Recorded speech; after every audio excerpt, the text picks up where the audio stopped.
En el aire, Radio Zipa, emisora del Círculo de Periodistas y Comunicadores Sociales de Antioquia, Colombia, transmitiendo desde el corazón de Medellín, ciudad de la eterna primavera.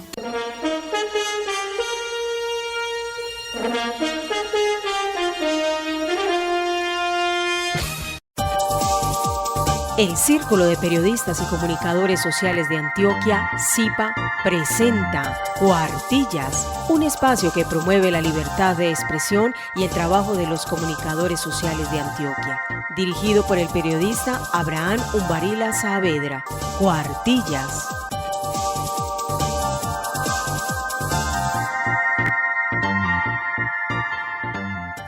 Señoras y señores, desde los estudios de Radio Zipa Estéreo en Medellín, Colombia, reciban el saludo cordial de este grupo de periodistas de Cuartillas Radio en la emisión número 525. Les saludamos los periodistas. Soy la Isabel Carvajal Almario y Abraham Umbarila Saavedra. Les invitamos a escuchar la primera sección.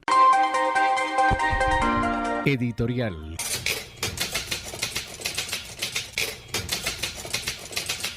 El editorial con el doctor Asael Carvajal Martínez, presidente del CIPA. Como siempre, cordial saludo para los oyentes fieles y para los nuevos oyentes de Cuartillas, el programa institucional del Círculo de Periodistas y Comunicadores Sociales de Antioquia, que transmite por Radio Zipa Estéreo y por el sistema de la emisora cultural Universidad de Antioquia, que cubre a varios municipios del departamento de Antioquia y que en el 2023 cumplirá sus 90 años de actividad profesional. En esta semana que pasa tuvimos el paro de taxistas que por fortuna terminó con acuerdo entre sus representantes y el gobierno nacional, y además ocurrió la toma de 3 pisos de la alcaldía de Medellín por parte de un grupo grande de indígenas.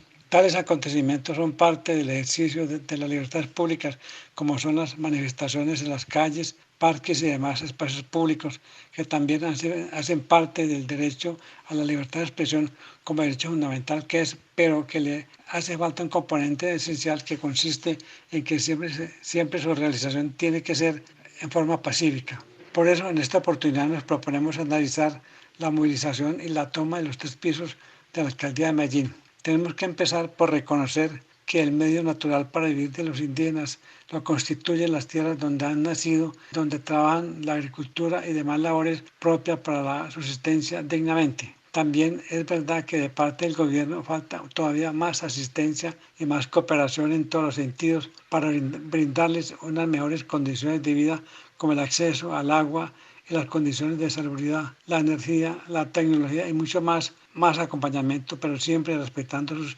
tradiciones. Igualmente es cierto que el conflicto armado los ha afectado bastante, hasta muchas veces tener que desplazarse hacia las ciudades para salvar la vida y la de los seres queridos, y en tales circunstancias abandonan las tierras, los cultivos y los animales domésticos, muchos de los cuales hacen parte de su alimentación. Todos sabemos que la ciudad es un lugar que difícilmente es para la adaptación de los indígenas. Los sitios donde se les brinda una vivienda temporal muchas veces carecen de las instalaciones mínimas como los servicios de agua, luz, acueducto, alcantarillado, cocinas, enseres y piezas para dormir higiénicamente. Un asunto delicado es el cuidado de los niños y las niñas, los menores de edad y las madres embarazadas, sobre todo frente al control médico y la carencia de una adecuada alimentación, lo mismo que falta de ropa indispensable y su limpieza. En fin, todo lo antes dicho es una mera aproximación a una situación bastante compleja que en la mayoría de los casos continúa con la mendicidad y el abuso de menores para exponerlos días enteros al sol del agua y sin alimentación alguna, sin dejar de reconocer que otro grave problema está relacionado con las mujeres y los niños menores de edad que son expuestos al abuso sexual en los lugares de vivienda transitoria y muchas veces hasta en la calle. Ahora, en las grandes ciudades como Bogotá y Medellín, a donde llegan el mayor número de indígenas que dicen son desplazados de sus tierras, se crea un grave problema de cómo apoyarlos y cómo atenderlos. Precisamente al retomar la primera parte de este editorial, lo hacemos para decir que la toma a la alcaldía de Medellín de esta semana fue un acto salvaje, violento y sobre todo gravísimo por llevar a los niños y a las niñas y menores de edad para que con palos y piedras causaran daños a las exposiciones que mostraban la ciudad y donde se apreciaban las distintas distinciones que ha recibido la capital antioqueña. No, señores indígenas, esa no es la forma de reaccionar ante el posible incumplimiento de acuerdos que se firmaron con el alcalde de Medellín. Todos los derechos tienen su límite, que es el respeto por el derecho ajeno y sobre todo el respeto hacia las autoridades. Muchas gracias por la sintonía y la compañía de todos ustedes y los esperamos la próxima semana. Que estén muy bien y muchas gracias. Estás escuchando Cuartillas Radio. Yo soy periodista. Estoy con la comunidad.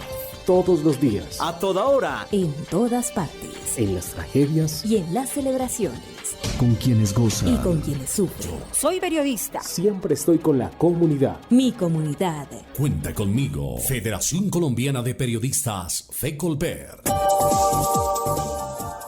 Periodista invitada. La invitada en el día de hoy a Cuartillas Radio es Adriana María Gutiérrez Forero. Ella es comunicadora social periodista egresada de la Universidad Surcolombiana. Actualmente es la presidenta de Corpe Huila, tesorera de la Junta Directiva de la Federación Colombiana de Periodistas FECOLPER. Me acompaña la comunicadora social periodista Zoila Isabel Carvajal Almario. Un cordial saludo, Abraham, a nuestros oyentes de Cuartillas Radio y muy especialmente a nuestra invitada del día de hoy, que tuvimos el grato gusto de conocerla ya en Bogotá, en la Asamblea de FECOLPER. Bienvenida, Adriana, a Cuartillas Radio. Bueno, hola, qué placer estar acompañándolos en este programa tan importante. Gracias a Abraham, gracias a Zoila por invitarme. Qué rico estar, tener hoy la voz del departamento del Huila en este importante programa. Sí, bueno, ¿por qué eligió la comunicación y el periodismo, Adriana? Bueno, Abraham, yo siempre en el colegio, bueno, desde la escuela, me destaqué por liderar las actividades que se desarrollaban, los cuentos, las mesas redondas, las presentaciones, digamos, en el patio del colegio. Siempre me gustaba como estar liderándolos, estar presentando. Cuando estuve en el colegio mucho más, o sea, me permitió hacer un proceso de liderazgo más amplio, porque era la monitora del salón, porque era la representante de los estudiantes. No fui personera, hasta allá no llegué, pero sí siempre estuve ahí atenta a ser la maestra de ceremonia de los eventos. Y yo estudié en un colegio cuya modalidad era comercial, Abraham y Zoila. Y siempre también me llamaba la atención todo el tema de administración de empresas, todo el tema de contabilidad. Entonces yo decía, no, yo quiero estudiar también, yo quiero estudiar contaduría, ¿no? Cuando presenté las pruebas y recibí los resultados, digamos que fui... El promedio en ese tiempo se manejaba en números de 300 algo, 400 algo, 500, creo que era el máximo, o 400. Mi puntaje fue de 306. Yo revisé los puntajes que sacaba la Universidad Surcolombiana, que está en la ciudad de Neiva. Yo soy de La Plata, soy de un pueblo cercano a Neiva, y entonces yo dije, caramba, bueno, para contaduría no me va a servir. Pero mi segunda opción entonces fue comunicación. Yo dije, bueno, yo soy buena para la comunicación, soy buena para esto. Yo creo que me voy a presentar a esta opción porque veo que es la que más, por ahora, por el puntaje me sirve, ¿cierto? Me presenté y efectivamente, a los 8 días, después de todo ese proceso de que hace uno de presentar los documentos, en la prensa regional, en ese tiempo era Diario del Huila, salieron los resultados. Y empiezo yo a mirar mi código. Cuando salí de tercera, yo dije, ingresé a la U. Entonces, eso fue en el 99. Entonces en el 99 empecé a hacer mis estudios, me tocó viajar de mi pueblo natal, La Plata, Huila, a la ciudad de Neiva, es un pueblo que queda como a 2 horas de la ciudad capital. Y entonces empecé a hacer mis estudios de comunicación social, muy contenta, la verdad. Después del primer semestre yo dije, definitivamente esto era lo mío, a pesar de que me seguía gustando todo el tema administrativo de la contaduría, pero dije, bueno, esto es lo mío y vamos a seguir adelante. Y bueno, aquí estamos. Adriana, cuéntenos acerca de su trayectoria en medios de comunicación o en comunicación organizacional. Bueno, realmente yo en la entidad en la que estoy vinculada en este momento, que es la Fundación Social Ultrabúdica, llevo trabajando 19 años. Y básicamente esa es como mi experiencia laboral. ¿Por qué? Porque yo salí de la universidad y digamos que en la universidad en el último semestre uno hace su práctica profesional y mi práctica profesional prácticamente la hice aquí también en la fundación. La fundación desarrolla todo lo social y comunitario para una cooperativa importante del sur colombiano que se llama Otrawic, y la fundación abría el espacio para que llegaran practicantes del área de comunicación. Yo llegué en el 2003 a hacer mi práctica profesional aquí en la fundación y en esa práctica profesional iniciamos, digamos, como vinculándonos a un proceso de edición de un periódico que se tenía, que lo venía haciendo el Comité de Educación, pero que ya veía la necesidad de que las manos periodísticas llegaran a ese proceso. También estaban haciendo un programa de radio que también llegamos nosotros a trabajar. Y luego se empezaron a generar ya, pues, digamos, gracias a todas esas herramientas que uno recibe en la universidad, pues empezaron a generar otros procesos del tema de comunicación organizacional,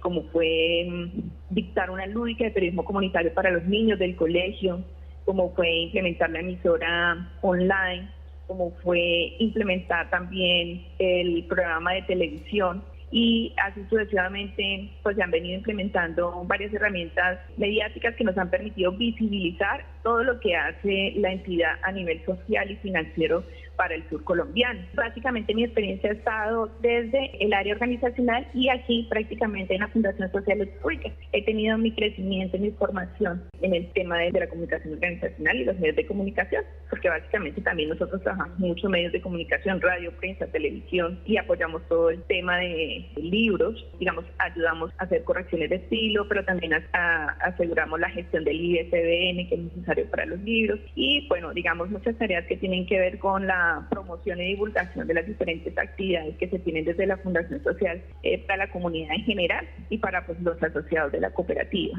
¿Qué es lo que más le ha apasionado de la comunicación, del periodismo? Bueno, realmente es el contacto con la gente. O sea, definitivamente si hay, digamos, ese apasionamiento por escuchar al otro, es lo máximo, ¿sí? Compartir con la comunidad, conocer sus contextos locales, sus contextos regionales, poder visibilizar lo que hacen, lo que son, es como, digamos, lo que más me llena a mí como profesional de las comunicaciones. Adriana, para usted, ¿qué retos tenemos actualmente los periodistas y comunicadores? Bueno, digamos que son muchos retos, pero en general, bueno, hay que estar actualizados. Realmente no podemos quedarnos con de pronto lo que aprendimos en la universidad y ya. Tenemos que estar actualizados, pero en todos los niveles, digamos, no solamente en el tema de comunicación, sino en todos los temas que nos atañen, en la parte cultural, en la parte política, en la parte social, deportiva, porque definitivamente nosotros tenemos que llegar a diferentes espacios. Y si nosotros no estamos como contextualizados de lo que sucede en nuestra localidad, en la región, pues no vamos a poder tampoco pues aportar a ese ejercicio democrático que es entregar un conocimiento, porque si nosotros entregamos conocimiento, entregamos saberes a la gente que nos escucha, que nos ve, que nos lee. Entonces uno de esos retos es estar constantemente actualizado. El segundo reto pues obviamente tiene que ver con la parte tecnológica. Definitivamente el boom de las tecnologías nos ha hecho que nosotros como periodistas nos movamos en esta parte de los sistemas, conocer un poco más plataformas que nos permitan de una manera dinámica entregarle una información, sea visual, sea televisiva, sea a través de prensa a las personas que nos están escuchando, que nos están viendo, que nos están leyendo. Entonces, como esa parte también de entrar a la tecnología.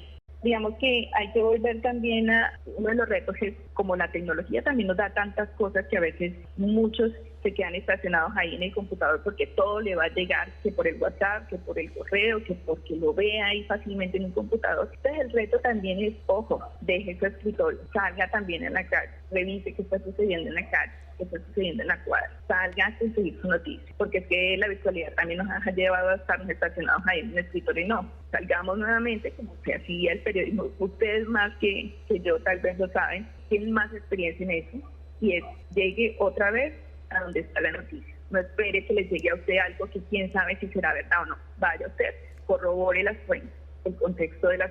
Pues digamos que esos retos también son importantes para que los tengamos en cuenta. ¿Cómo cree que deben adaptarse las facultades de comunicación y periodismo a los retos actuales de la profesión? Uy, ahora, Zoila, esa pregunta ha sido, mira que en el transcurso desde que yo salí de la universidad, en el caso mío, ¿no? Que he tenido que también recibir practicantes, bueno, ya casi no recibimos practicantes, pero digamos hace como unos 5 años recibíamos practicantes. Y resulta que nuestra facultad de comunicación, después de que hubo unas 3 cortes después de la que yo salí, empezaron a, ¿cómo se dice? Como a profesionalizar por una línea. Por ejemplo, solamente en la parte organizacional, o solamente en la parte de prensa, o solamente en la parte de radio. Y entonces llegaban de pronto a una organización como esta, en la que hay que hacer radio, hay que hacer prensa, hay que hacer televisión, y llegaba alguien que solamente sabía hacer radio. Entonces uno decía, bueno, ahí había un primer estrellón, como dice uno, y era que no tenían conocimiento de cómo hacer prensa y cómo hacer televisión. Entonces, el reto para la universidad aquí fue volver a revisar su plan curricular y verificar que de pronto está generando un profesional muy limitado.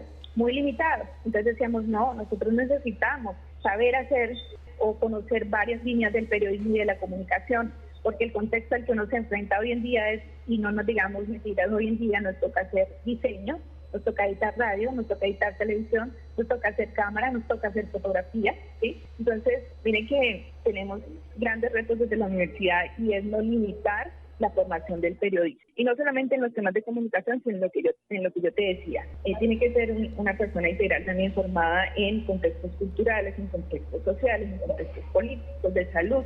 Muchos temas que hoy en día tenemos que nosotros saber contextualizar. ¿Cuáles son las principales dificultades que ha enfrentado en el ejercicio de la profesión? Bueno, Zoila, claro, como digamos que el fuerte ha sido más organizacional, pues digamos desde el punto de vista del tema organizacional, pues se han venido como abriendo las mentes de los directivos de las organizaciones, ¿cierto? Porque al principio todos estos temas de comunicación, de periodismo, los desarrollaba un comité de educación de la entidad, pero luego, digamos, con el avance, las propuestas novedosas que llegan desde digamos, los profesionales de comunicación, pues entonces se han permitido que, digamos, haya más incidencia de los periodistas en las organizaciones, que ya hayan más espacios, que se permita, digamos, tomar decisiones como comunicadores de qué es lo que se puede visibilizar, se debe visibilizar, se debe decir desde las organizaciones.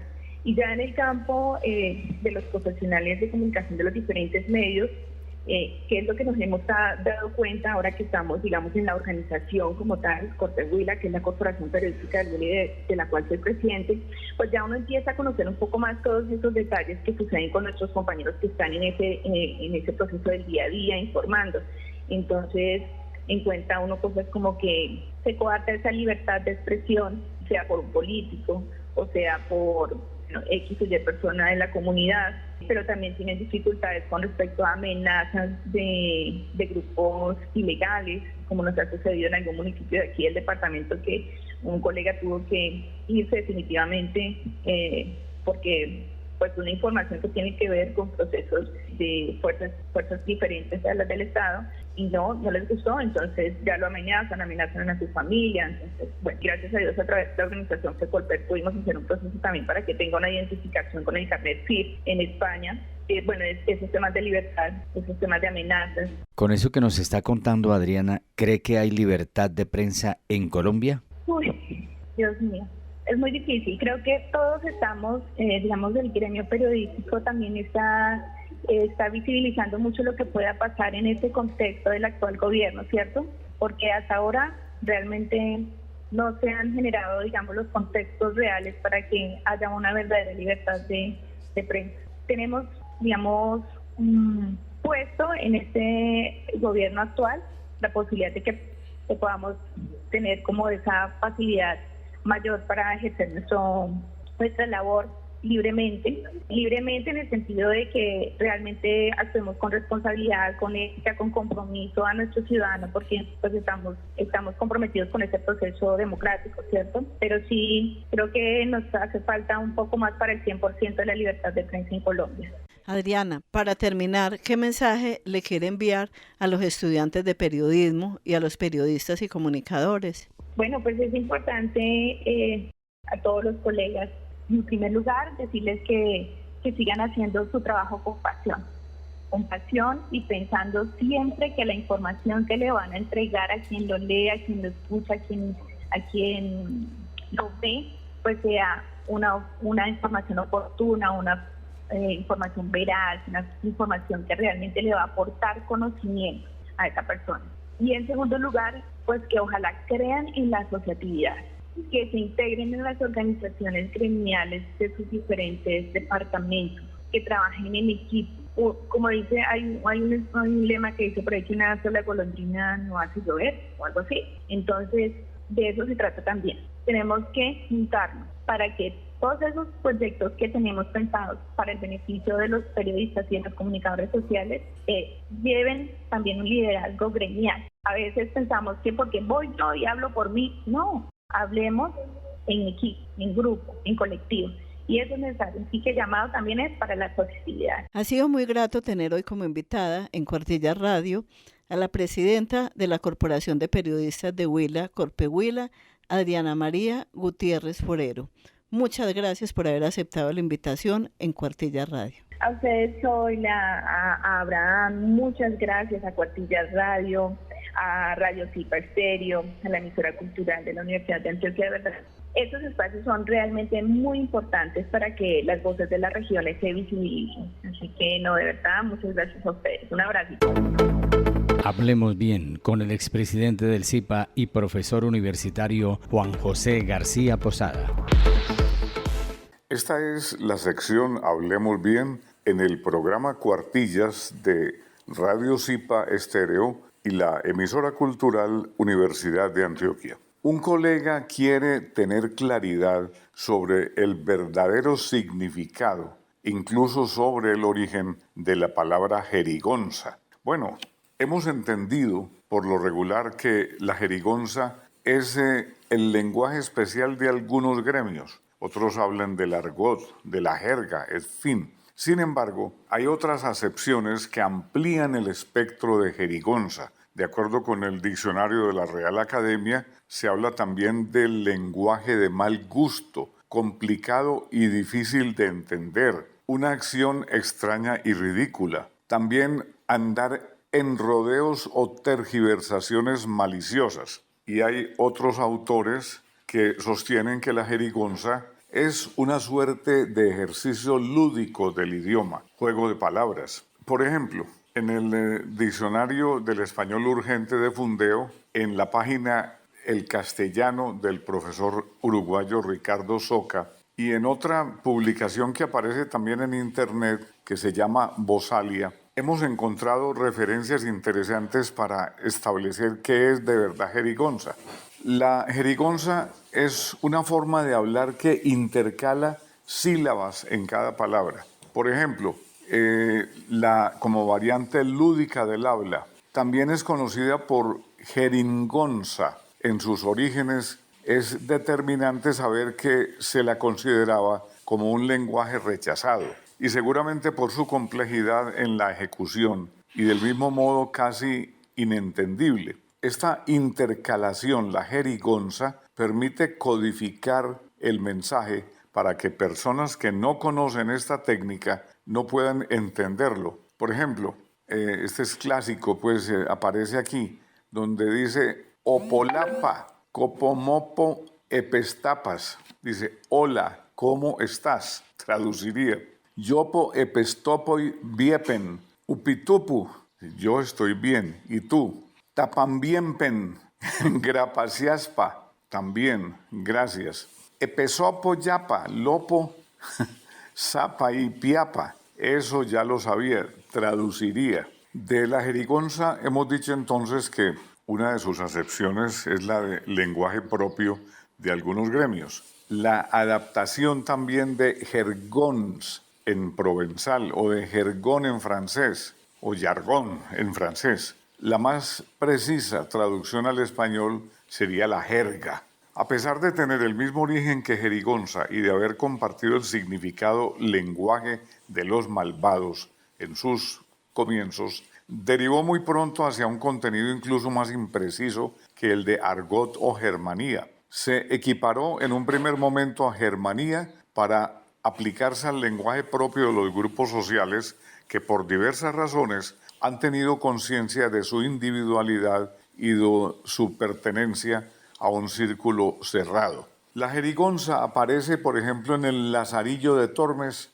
y es, digamos, pariente de la jerga, del gorgorito, de la gárgola o del gorjear. Mucho más podríamos decir acerca de la jerigonza. Muchas gracias, amigos oyentes del programa Cuartillas por Radio Zipa Estéreo y la emisora cultural Universidad de Antioquia. Notas al aire en Cuartilla Radio. El mercado de proyectos de talento del Festival Internacional de Cine de Berlín, Alemania, eligió 3 proyectos para este galardón, entre ellos el proyecto dirigido por la colombiana Catalina Rollavi, llamado Art de un Reino, simultáneamente con los proyectos del director mexicano Carlos Lenin y el productor turco Masun Takis. La cinta de la directora antioqueña Catalina, producido por Jaime Guerrero, fue premiado al talento destacado. El galardón está dotado con presupuestos que le permitirá al cineasta concluir su proyecto. Un jurado internacional otorga el premio al mejor proyecto con mayores perspectivas de producción como obra cinematográfica. Berlinda, el mercado de proyectos del Festival de Cine de Berlín, ofreció a 10 productores y directores que participaron en Talentos de Berlinda o Berlineos Challenge la posibilidad de presentar su proyecto a posibles coproductores y financiadores en el Berlinda, el mercado de coproducción. La cinta Art de un Reino fue elegida entre los 10 proyectos que el jurado resaltó de los 3 en esta categoría. La comunicadora social Catalina estudió dirección en Cuba y Argentina, que la llevó a la realización del largometraje Días de la Ballena, la cual se estrenó en el Festival Internacional de Cine de Cartagena, en Colombia. Esta producción recibió mención y ha estado en varios festivales a nivel internacional. En el 2010 estrenó su cortometraje El Truco en la categoría de Nuevos Creadores del Festival de Cine de Cartagena. La cinta colombiana Art de un Reino ha logrado estar en el Festival de Cine de Berlín, considerado uno de los 3 festivales más grandes del cine tradicional. El festival de la ciudad, conocido como Berlineo Berlinda, que tiene la finalidad de destacar las mejores producciones del cine internacional, se encuentra entre los festivales de mayor magnitud cinematográfica del mundo. Esta celebración tiene sus orígenes desde el año 1951, en el que el productor, director y guionista británico Alfred Hitchcock abrió su primera edición de este festival de Berlineo presentando su película Rebeca. La Universidad de Antioquia fue fundada en 1804 y está catalogada como una de las mejores universidades del país, gracias a que ofrece una gran variedad de ofertas académicas. Además de destacarse académicamente, también sobresale como centro cultural. La Universidad de Antioquia tiene las inscripciones abiertas hasta el 27 de marzo de 2023 y el examen de admisión se realizará el 23 y 24 de mayo de dicho año. La inscripción se realiza por la página web de la universidad www.uda.edu.co. La UDA ofrece 130 carreras de pregrado dividida en 9 facultades. También tiene una gran variedad de programas de posgrado. En total son 85 maestrías, 30 doctorados, 56 especializaciones y 50 especialidades médicas. Llega al país la exposición más grande del inventario de plantas de la Expedición Botánica, por primera vez en Medellín, que rinde homenaje a la biodiversidad de Colombia. Mutis, la expedición continúa, es fruto de la alianza entre el Jardín Botánico de Medellín, el Museo de Antioquia, el Real Jardín Botánico de Madrid, que representa un proyecto cultural multipropósito para difundir algunas producciones tangibles de la Real Expedición Botánica del Nuevo Reino de Granada, en un esfuerzo colaborativo por visibilizar el valor científico, cultural y artístico de la obra de Mutis en Colombia. 23 dibujos originales de la Real Expedición Botánica del Nuevo Reino de Granada, 3 ejemplares del herbario de Mutis, 2 estampas naturales de Francisco José de Caldas y sus hallazgos hacen parte de la exhibición. La muestra podrá verse entre el 23 de febrero y el 30 de junio de 2023 en la sala Historias para Repensar del Museo de Antioquia, gracias al apoyo de varias instituciones, la Embajada de España en Colombia, y contará con diferentes actividades académicas y recorridos guiados alrededor de la botánica nacional. La exposición se basa en 3 ejes conceptuales que, aunque se inscriben en ámbitos diferentes, son complementarios. Primero, Bosques de Colombia, desde Mutis hasta hoy. Segundo, Historia, Arte e Identidades. Y tercero, Narrativas emergentes, otras interpretaciones de la naturaleza en Colombia. Recuerden, desde el 23 de febrero está la exhibición en el Museo de Antioquia hasta el 30 de junio de 2023 en la sala Historias para Repensar. Bien amigos, así llegamos por hoy al final de Cuartillas Radio.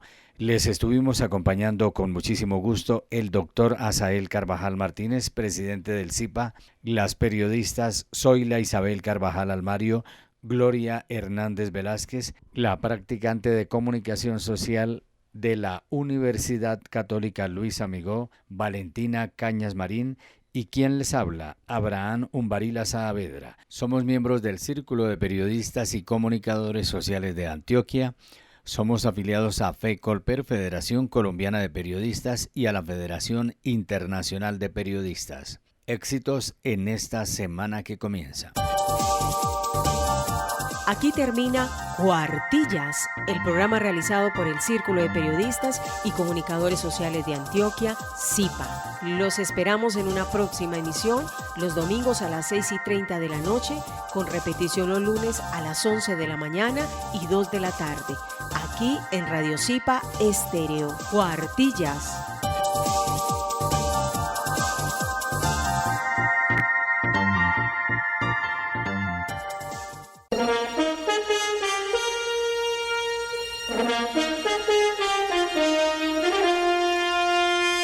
En el aire, Radio CIPA, emisora del Círculo de Periodistas y Comunicadores Sociales de Antioquia, Colombia, transmitiendo desde el corazón de Medellín, ciudad de la eterna primavera.